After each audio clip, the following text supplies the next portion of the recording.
হরে কৃষ্ণা। তো জীবনে আমরা দুঃখ কষ্ট পেয়ে থাকি কেন? জীবনে নানা রকম সমস্যা, নানা রকম বিপদ, নানা রকম দুঃখী হয়ে থাকি আমরা। কত কষ্টে জীবনযাপন করি, কত সমস্যা, কত টেনশনের মধ্যে জীবনযাপন করি, তাই না? কত দুঃখী হয়ে থাকি, জীবনে কত বাধা বিপত্তি আসে। কিন্তু কেন কেন এগুলো আসে?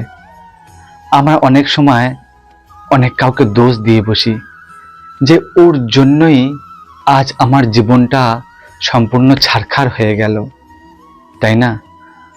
আমরা কিন্তু অনেক কাউকে দোষ দিয়ে থাকি যে ওর জন্যই আমি এই কাজটা করতে পারলাম না, আমার সব কাজ ব্যর্থ হয়ে গেল, ওর জন্যই সব, মানে বিভিন্ন রকম ভাবে, এবং আরো অন্যান্য দুঃখ কষ্ট আমরা পেয়েই থাকি, তাই না? কিন্তু এগুলো কেন হয় জানেন? এ কেবল প্রারব্ধ কর্মের ফল। হিসাব, পাই টু পাই হিসাব আমাদের জীবনে চলছে। আপনি সরকারের আইনকে ফাঁকি দিতে পারেন, কিন্তু প্রকৃতির আইনকে নয়। প্রকৃতির আইনে আপনি সম্পূর্ণভাবে, আপনাকে সম্পূর্ণ টোটাল হিসাব দিতেই হবে। যে যেমন যেমন কর্ম করবে, ঠিক তেমন তেমন আপনাকে সেই কর্মের ফল ভোগ করতে হবে। তাই আপনি যদি এই কথা না মেনে থাকেন, তাহলে আজকের আপনাদের জন্য একটা কাহিনী শ্রবণ করাই। এই কাহিনী মন দিয়ে শ্রবণ করতে থাকুন, যে না, আমরা এই জীবনে যা করছি এর জন্য আমরা কোনো ভাগিদার হব না। এই জন্মে কর্মের ফল এই জন্মেই ভোগ করে নেব। কিন্তু দুঃখ কষ্ট, জীবনে বাধা বিপত্তি আসে কেবল আমাদের প্রারব্ধ কর্মের ফল হিসাবে। যে যেমন কর্ম করবে তাকে সেই ফল লাভ করতেই হবে। আজকে চলুন যে কর্মফল কিভাবে ঘুরে আসেন। আজকের আপনি কাউকে আঘাত করলেন, কাউকে দুঃখ দিলেন, কাউকে ছলনার আশ্রয় নিলেন, কাউকে প্রতারণা করলেন, আপনাকেও কিন্তু সেই হিসাবের ফল দিতেই হবে। সেই সময় ঘুরে আসবেই। এক মর্মান্তিক কাহিনী শ্রবণ করে আসুন। একটি গ্রামে এক কৃষক ছিলেন, ছোট্ট পরিবার, খুব গরিব পরিবার। সে মাখনের ব্যবসা করত। সেই কৃষক প্রত্যেক গ্রামে গ্রামে গিয়ে ঘুরে ঘুরে ব্যবসা করত। আর মাখন মাপার কোনো ওজন, কোনো পাল্লা বাটখারা ছিল না তার কাছে। গোল গোল রোলাকৃতি করতো 1 কিলো করে ওজন করে। বিভিন্ন গ্রামে গঞ্জে বিভিন্ন জায়গায় ঘুরে ঘুরে ব্যবসা করতেন। আর সপ্তাহে একটি দিন তিনি শহরে আসতেন এক দোকানে মাখন বিক্রি করতে। আর যখন সেই শহরে সেই দোকানদারের কাছে আসতেন, সেই দোকানদারের কাছে মাখনের রোলগুলি 1 কিলো করে ওজনের গোল গোল রোল করা থাকতো। সপ্তাহে আসতো, সপ্তাহ শেষে সেই দোকানে মাখনের রোল বিক্রি করতেন। আর যা ওই রোল বিক্রি করে পয়সা আসতো, সেখান থেকে 1 কিলো চাল, 1 কিলো চিনি, 1 কিলো ডাল, এইরকম ভাবে বহুবিধ দোকানের খাদ্য সামগ্রী কিনে নিয়ে যেতেন বাড়িতে। এইভাবে তার জীবন চলছিল। বহু দিন ব্যবসা করছে ওই শহরের দোকানদারের সাথে। কিন্তু দেখুন হিসাব কিভাবে ঘুরে আসে। দেখুন একদিনকার ঘটনা। একদিন ওই কৃষক ওই সপ্তাহ শেষে যে দিন করে দোকানে আসতো শহরে, সেই শহরে সেই দোকানবাবুর কাছে এলেন।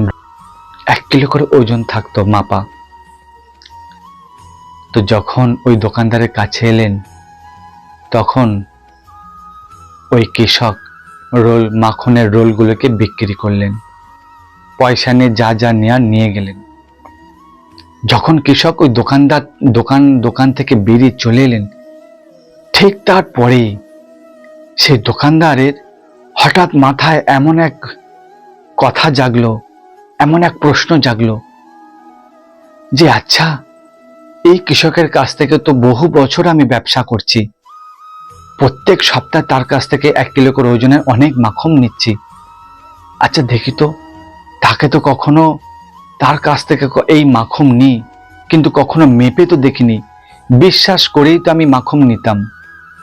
আজকের একবার দেখবো সেই মাখনের ওজন কি আছে। সত্যি কি সে 1 কিলো করে ওজন দেয় আমায় মাখন?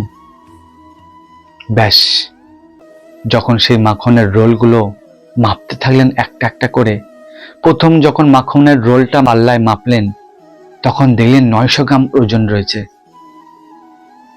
দোকানদার দেখে তো অবাক হয়ে গেলেন যে আরে, প্রথম যে 1 কিলো করে ওজন দেয়, তো 1 কিলো ওজন তো নেই, 900 গ্রাম ওজন। ঠিক আছে, পরেরটা মেপে দেখি। পরেরটা যখনই মেপে দেয় তখন তাও দেখি 900 গ্রাম ওজন। এরম করে প্রত্যেকটা মেপে মেপে দেখছে, আর প্রত্যেকটাতেই 900 গ্রাম করে ওজন।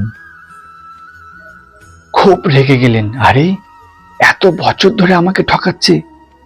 আসুক সামনের সপ্তাহে, উচিত ব্যবস্থা নেব, এমন শাস্তি প্রদান করব, সম্পর্ক তো রাখবই না, ব্যবসা তো করবই না, উল্টে তাকে এমন শাস্তি দেব জীবন ভর মনে থাকবে।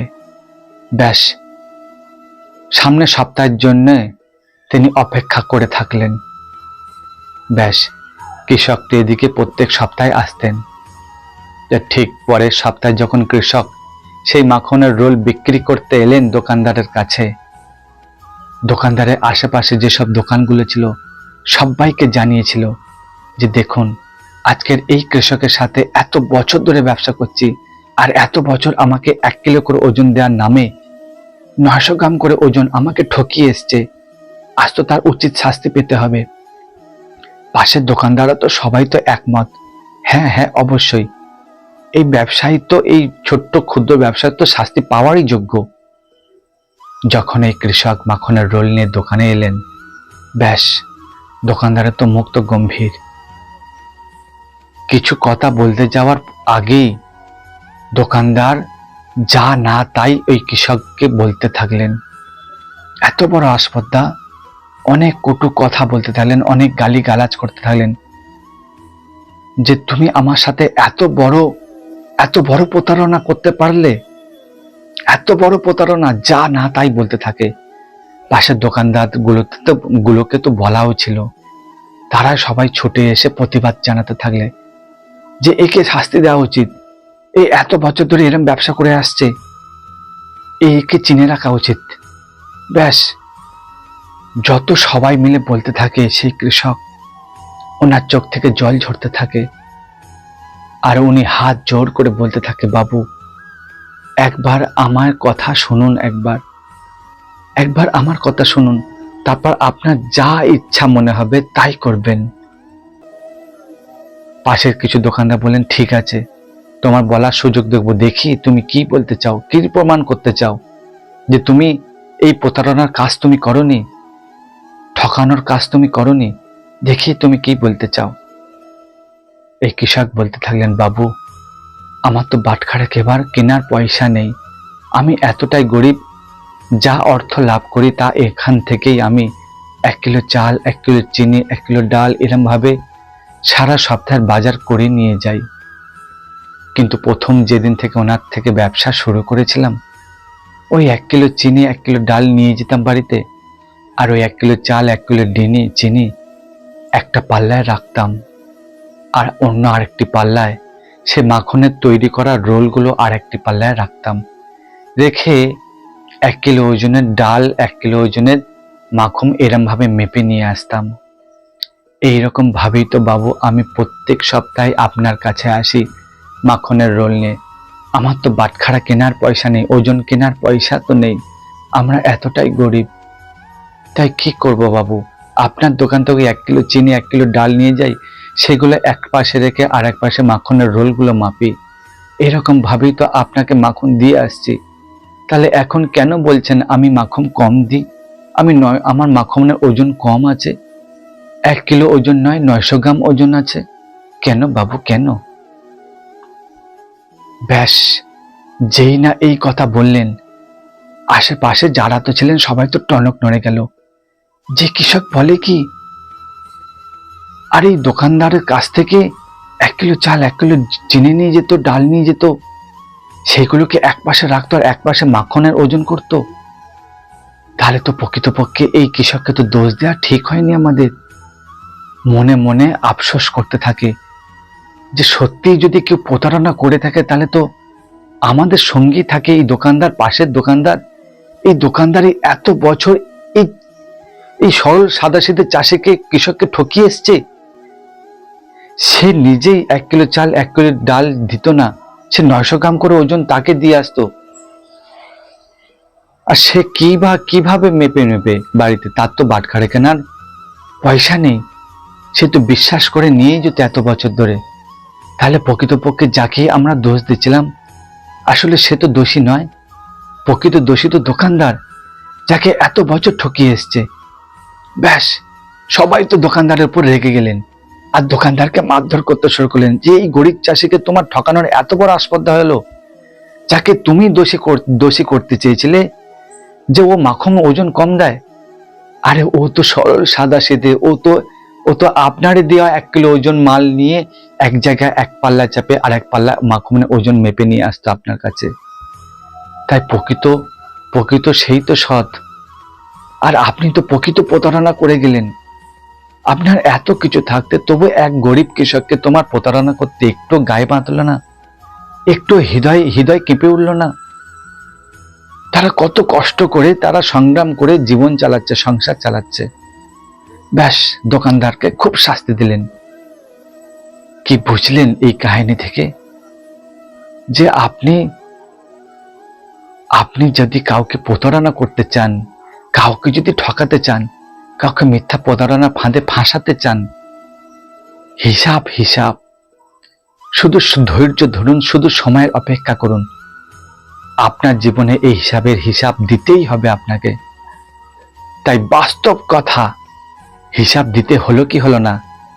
যাকেই প্রতারণা করতে, যাকেই দোষী করতে চেয়েছিল, উল্টে সে নিজেই দোষী হয়ে গেল। কারণ প্রতারণা সেই তো প্রথমেই করেছিল। দেখুন কর্মের ফল কিভাবে ঘুরে আসে। তাই আমরা এখন থেকে যেন সাবধান হয়ে যাই। কাউকে প্রতারণা, কাউকে ঠকানো, কাউকে মিথ্যার জালে ফাঁসে আনাও, এই সব কিছু থেকে যেন বিরত থাকতে পারি। কারণ এ হচ্ছে কলিযুগ, মন্দ গতি মন্দমতি। সবাই স্বার্থের চেষ্টায় যে কোনো মানুষকে ফাঁদে ফেলছে। কিন্তু দেখুন, এই কর্মের ফল কিন্তু আপনাকে ভোগ করতেই হবে। একদিন এর হিসাব দিতেই হবে, একদিন এর সময় অবশ্যই আসবে। সব সময় সত্যের জয় হয়, সত্যমেব জয়তে। হ্যাঁ, সত্যের পথ অনেক কঠিন হয়ে থাকে, কিন্তু সত্যের পথ অনেক অভিজ্ঞতা শিখিয়ে দেয়, অনেক কিছু শিক্ষা প্রদান করে। আর অন্তিমে যে ফল লাভ করে তা তো চরম ফল, চরম আনন্দের ফল লুকিয়ে থাকে তার জন্য। সত্যের পথ কঠিন হতে পারে, সত্যের পথে আপনি যখন চলবেন, সত্যের পথে অনেক কাঁটা থাকে, ধর্মের পথে অনেক কাঁটা থাকে, কিন্তু আপনি এগিয়ে যান সাহস নিয়ে, সেই কাঁটায় ফুল হয়ে আপনার পদতলে লুটিয়ে থাকবে। কারণ ধৈর্য আর বিশ্বাস আপনাকে জীবনে টিকিয়ে থাকতে বা সাহায্য করবে। আর পূর্ণ আস্থা রাখুন ভগবানের প্রতি। কেউ, কোনো শক্তি নেই যে আপনাকে টলাতে পারবে।